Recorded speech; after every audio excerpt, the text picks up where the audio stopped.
तो मैं आ जाता हूँ एक भयानक से पार्क में, जिसमें मुझे पिंजरे के अंदर में 3-4 भयानक अजगर दिखते हैं जो आपस में फुसफुसा रहे थे। और मैं इनकी फुसफुसाहट को धीरे से रिकॉर्ड कर लेता हूँ। और ये लोग क्या कहते हैं पता है आप लोगों को?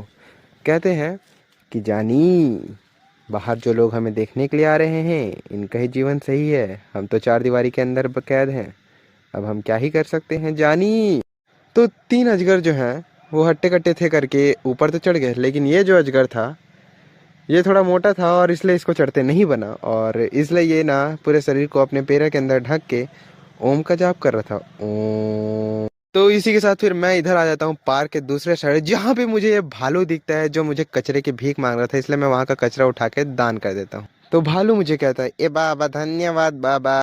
तो फिर इसी के साथ ही मैं आ जाता हूँ दूसरे साइड पार्क के, और मुझे ये देखने को मिलता है जुरासिक पार्क का ये डायनासोर।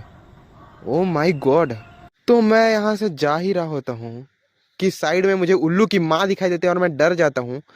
और ये तपस्या में विलीन थी बेचारी, इसलिए मैं इसे डिस्टर्ब नहीं करता हूँ। और फिर इसी के साथ वहाँ पे मुझे एक खाली मंच दिखता है जिसमें मैं अपना गाने का परफॉर्मेंस कर रहा होता हूँ, और इतनी पब्लिक इकट्ठा हुई रहती है कि मैं शर्म से बेशरम हो करके वहां से निकल जाता हूँ। तो घूमते घामते मुझे हो जाते हैं शाम, और मैं यहाँ पे आ जाता हूँ प्रगति चक्र के पास। इसे ढकेल के गिराने की कोशिश कर रहा होता हूँ, बट मेरे शरीर के एक एक गुर्दे गुर्दे ये कहते हैं कि ये तुझसे नहीं गिरेगा मालिक, यहाँ से हट जा, उसी में तेरी भलाई है। तो मैं बिना किसी को कुछ बोले वहाँ से चले जाता हूँ। पार्क से जैसे ही निकलने वाला था ये हाथी मुझे पीछे से आवाज़ देता है, ए कहाँ जा रहे तू, ऐसे बोल करके। तो मैं यहाँ से रुक जाता हूँ और इसके पास जा करके इसे मारता हूँ, तो चार झपड़, बदमाशी करेगा बदमाशी बोल करके।